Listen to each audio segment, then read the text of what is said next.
सरकारी जमीन पर साजिश या सिस्टम की चूक। 400 करोड़ के जमीन घोटाले ने खोले बड़े सवाल। तो चलिए बताते हैं, लेकिन उससे पहले स्वागत है आपका यूपी की बात में और मैं हूं आपके साथ खुशी।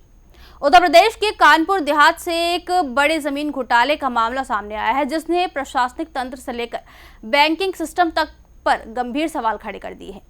सीएम योगी आदित्यनाथ के सख्त निर्देशों के बाद इस मामले में बड़ी कार्रवाई की गई। आरोप है कि थर्मल पावर प्लांट लगाने के नाम पर सरकारी और निजी जमीनों का गलत तरीके से इस्तेमाल किया गया और नियमों को ताक पर रखकर करीब 1500 करोड़ रुपए का बैंक लोन हासिल कर लिया गया। अब इस पूरे मामले में पूर्व प्रशासनिक अधिकारियों, कंपनियों और बैंक अधिकारियों के खिलाफ एफआईआर दर्ज कर जांच शुरू कर दी गई है। देखिए रिपोर्ट। कानपुर देहात के भोगनीपुर क्षेत्र में सामने आया ये मामला साल 2011 से जुड़ा हुआ बताया जा रहा है। शासन की ओर से चपर, घटा, कृपालपुर, भुंडा, रसूलपुर और भरतौली गांवों की ग्राम समाज और निजी काश्तकारों की जमीन थर्मल पावर प्रोजेक्ट के लिए आवंटित की गई थी। लेकिन जांच में सामने आया कि वर्षों बाद भी न तो इस जमीन पर कोई बिजली परियोजना स्थापित हुई और न ही इसका मूल उद्देश्य पूरा हुआ। इसके उलट आरोप है कि संबंधित कंपनियों ने कुछ अधिकारियों की मिलीभगत से नियमों का उल्लंघन करते हुए इस जमीन को बैंकों में गिरवी रख दिया। ये 2011 में हाइड्रो पावर प्रोजेक्ट के लिए दो कंपनीज थी। उन दो कंपनीज को जमीन अक्वायर करके के माध्यम से दी गई थी।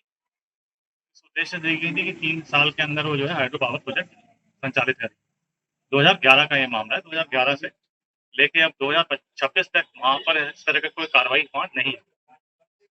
और इस बीच में इन कंपनीज ने धोखाधड़ी के माध्यम से बैंकों से लोन उठा लिया, जबकि उसके लिए वो अधिकृत नहीं थी। और जो एग्रीमेंट उत्तर प्रदेश सरकार के ऊर्जा विभाग और कंपनियों के बीच में जो एग्रीमेंट हुआ था, उसमें स्पष्ट रूप से लिखा हुआ था कि सेल और मॉर्टगेज जो इस जमीन की है वो बिना previous sanction of state government की तरह नहीं हो सकती। इसमें कई सारे लोग हैं, उसमें नाम से आप तो अगर एफआईआर की कॉपी देखेंगे तो उसमें देख लेंगे, लेकिन इसमें एक संबंधित जो उस तत्कालीन वरिष्ठ अधिकारी थे उनका भी नाम है। बैंक के खिलाफ किए गई है। इसमें 3 बैंक्स हैं, IDBI, कैनरा और पंजाब नेशनल बैंक। उसके तत्कालीन जो अधिकारी थे या जो लोग इसके अंदर शामिल थे उनका भी, और जो कंपनी के लोग थे जिन्होंने कूटरचित तरीके से इसके अंदर कार्रवाइयां की हैं, उन सब के खिलाफ जो है संबंधित थाने के अंदर प्राथमिकी दर्ज की गई है और उसकी विवेचना जो है की जा रही है। उसके साथ साथ जो है जमीन को वापस लेने के लिए मेरा अनुरोध जो है संबंधित शासन के विभाग से किया गया, उनके द्वारा भी अपने स्तर से जो विधिवत कार्रवाई की जा रही है वो इस समय प्रचलित है और शासन के सर्वोच्च स्तर पर इस पूरे प्रकरण की जानकारी है। हमारा उद्देश्य यही है कि लगभग 2000 से 2500 एकड़ के आसपास की जमीन है, तो इसका ये सरकार को वापस मिले और इसके अंदर जो जिस पर इसी आधार पर बैंकों से करीब 1500 करोड़ रुपए का भारी भरकम कर्ज लिया गया, जबकि जमीन का वास्तविक उपयोग कभी शुरू ही नहीं किया गया। नतीजा ये रहा कि ना तो परियोजना पूरी हुई और ना ही बैंक का पैसा वापस किया गया। प्रशासनिक जांच में तत्कालीन अपर जिलाधिकारी भूमि अध्याप्ति ओके सिंह की भूमिका पर भी गंभीर सवाल उठे हैं। आरोप है कि उन्होंने प्रक्रिया में अनियमितताएं बरतते हुए कंपनियों और बैंक अधिकारियों के साथ मिलकर सरकारी राजस्व को नुकसान पहुंचाया। 11 में जो उन्होंने जमीन अधिग्रहण की थी और उन्होंने सपना दिखाए थे कि गांव गोद लेंगे, रोड बनाएंगे, लाइट फ्री देंगे, ये तो हम लोग साथ तो फ्रॉडगिरी काम इन्होंने किया है। और इनके सब झूठे वादे, अब तो फर्जी कंपनियां आ रही हैं, उनने का रोड बना रहे हैं और अगर हम लोग खेती करना भी चाहे जपेट लेते हैं, खेत देते हैं, वो करने नहीं देते हैं। तो इनके खिलाफ तो बिल्कुल एकदम से ऐसी कड़ी कार्रवाई होना चाहिए। जैसे हमारे साथ धोखाधड़ी हुआ है तो इनकी उसको सजा जरूर मिलनी चाहिए। 2011 में ये लैंडको और हिमावत नाम की 2 कंपनियां आई थी जिन्होंने भूमि का अधिग्रहण किया था। जब कंपनी आई थी तो किसानों को बहुत बड़े बड़े सपने दिखाए गए थे कि आपके गांव में हम कॉन्वेंट स्कूल बनाएंगे और पानी की लाइनें बिछाएंगे, टंकी बनवाएंगे, रोडें बनवाएंगे। कहीं कुछ नहीं किया गया। जो अनुबंध हुआ था उसमें भी ये कहा गया था जिस किसान की जमीन जा रही है उसको भी एक किसान को नौकरी दी जाएगी।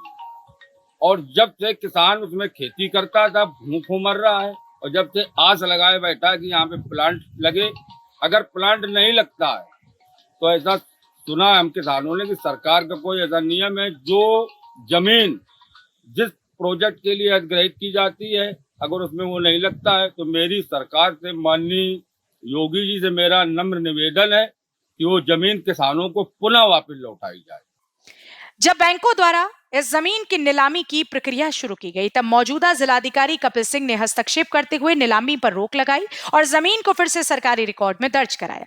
फिलहाल प्रशासन अब इस पूरे नेटवर्क की परतें खोलने में जुटा है और अन्य अधिकारियों, कंपनियों तथा बैंकिंग सिस्टम की भूमिका की भी जांच की जा रही है।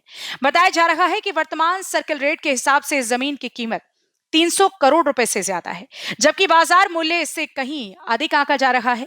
मुख्यमंत्री योगी आदित्यनाथ के निर्देश के बाद अब दोनों कंपनियों, संबंधित बैंकों, IDBI, केनरा बैंक और PNB के अधिकारियों के साथ साथ दोषी प्रशासनिक अधिकारियों और कर्मचारियों के खिलाफ थाना मूसानगर में जालसाजी, धोखाधड़ी और साजिश की गंभीर धाराओं में मुकदमा दर्ज कर लिया गया है। तो सवाल यही है, क्या ये सिर्फ एक वित्तीय घोटाला है या फिर सिस्टम के अंदर गहरी मिलीभगत का नतीजा? सरकारी जमीन, करोड़ों का कर्ज और अधूरी परियोजना, इन सबके बीच अब जांच का दायरा लगातार बढ़ रहा है। देखना होगा कि इस मामले में आगे और किन बड़े नामों का खुलासा होता है। फिलहाल के लिए खबर में इतना ही। देखते रहिए यूपी की बात।